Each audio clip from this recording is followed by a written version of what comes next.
Daí, pessoal, mais uma resolução. Resolvendo-se a inequação seno de x maior ou igual a 1/2 no intervalo de 0 a 2π, obtém-se como solução. Então, resolver aí a inequação seno de x maior ou igual a 1/2. E aqui é interessante ressaltar que essa resolução vai ser feita dentro do intervalo de 0 a 2π, ou seja, dentro da primeira volta. Ok? Bom, para ajudar nessa resolução, para que ela fique mais completa, mais didática, né, eu vou acrescentar aqui dois elementos, duas figuras na resolução. Então aí eu tenho o ciclo trigonométrico e tenho também a tabela de arcos notáveis, para ajudar aí nessa resolução. Bom, então está me dizendo o seguinte, que seno do arco x, ou dos arcos x, esses senos devem ser maiores ou pelo menos iguais a 1/2. Nota que a resolução de inequações trigonométricas nesses modelos podem ser chamadas de inequações imediatas. Nessas inequações trigonométricas, a resolução ela tem um viés geométrico, né? Ela tem uma resolução através de uma figura, através do desenho, justamente o desenho do ciclo trigonométrico. E não tem aqui uma resolução com cálculos ou com contas ou uma resolução algébrica. Então a resolução é feita a partir de um procedimento geométrico. Então o seno tem que ser maior ou igual ao 1/2. Então a primeira coisa que eu vou fazer é localizar no desenho o seno de alguém que seja igual a 1/2, para usar como referência. Como eu sei que seno é eixo vertical, vou localizar 1/2 no eixo vertical. Lembra que no ciclo trigonométrico o raio mede 1, então aqui em cima para seno tem o valor 1, aqui embaixo tem o valor para seno menos 1. Como ele fala que o seno tem que ser referenciado pelo valor 1/2, o meio está justamente nesse ponto, já que aqui é 0, né? Então o meio mais ou menos aqui, ó, a olho eu defino quem é 1/2. Ok. E aí eu quero que os senos sejam maiores, ó, tá na boca do sinal aqui, eu quero que os senos sejam maiores que o meio. Senos maiores que o meio estão acima desse limite 1/2. Então daqui para cima. Aí eu vou fazer a referência aqui, ó, projetando para cá para descobrir o arco, né? Por que isso? Porque justamente os arcos que definem senos maiores que o meio serão desde esse ponto aqui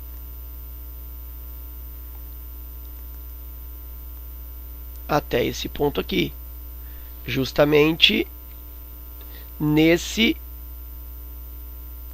intervalo de arcos aqui, ó. Então essa aqui é a minha resposta, né?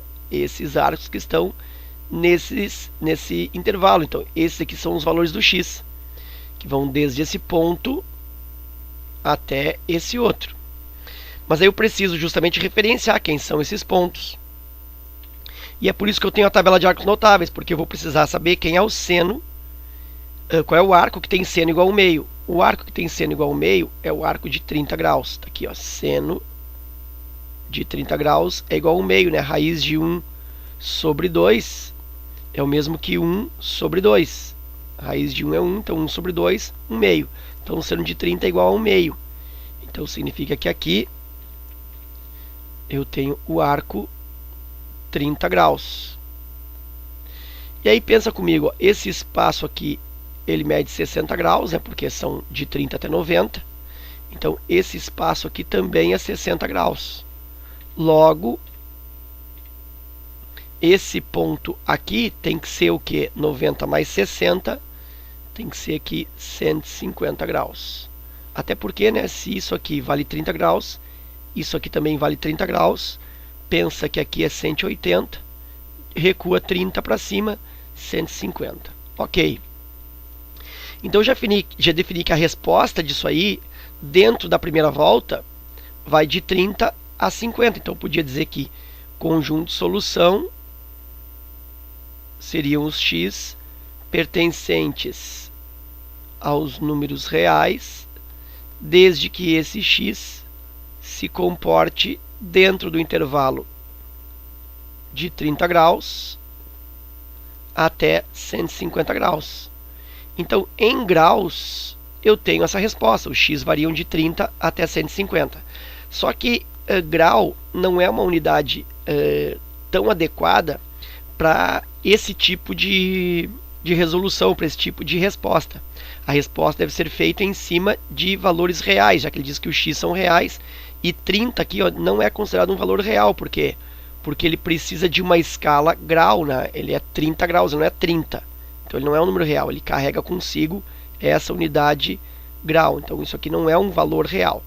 Então, para utilizar o valor real, nós transformamos esses arcos para uma outra medição de arcos, para uma outra unidade, que é a unidade radianos. Para eu transformar graus para radianos, eu uso a expressão eu arco em grau, ou em graus, ponho o π do lado e divido por 180, como se fosse uma fórmula, tá? Isso aqui decorre da regra de 3 que existe pela equivalência de 1 π radiano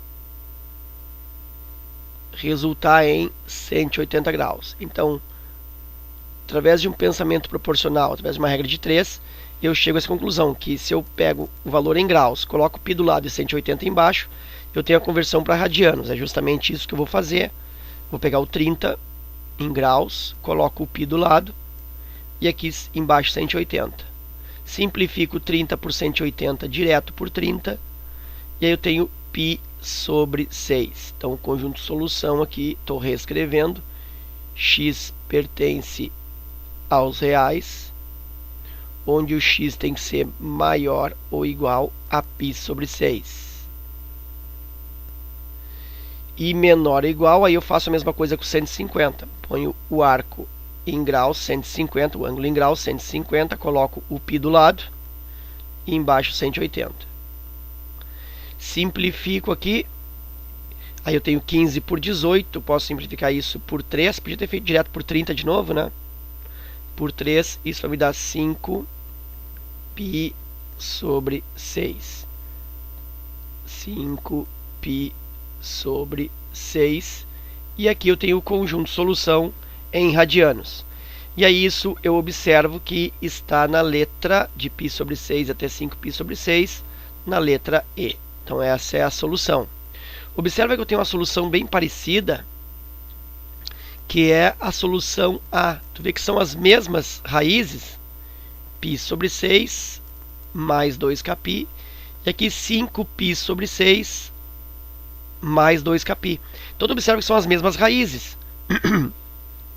Mas por que a resposta é a letra E e não a letra A? Porque ele define que essas respostas, esse conjunto de solução, ele se define no intervalo de uma volta, de 0 a 2π.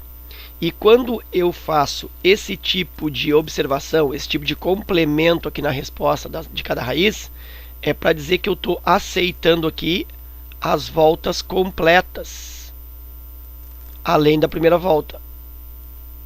Então são voltas completas a partir da primeira. Estou considerando então 10 voltas, 12 voltas, 15 voltas, 80 voltas, então são infinitas voltas. Cada vez que eu vou dando volta e caio nesse intervalo aqui, ó, eu tenho uma nova resposta. Isso considerando que as respostas fiquem variando num x pertencente ou pertencentes aos reais. Então, se o x pode ser qualquer valor real, aí eu tenho que complementar a resposta definindo que pode ser aquela raiz inicial com as infinitas voltas sobrepostas. Ok? Então ficamos por aqui. Espero que essa resolução contribua com os teus estudos. Fica meu forte abraço e até a próxima.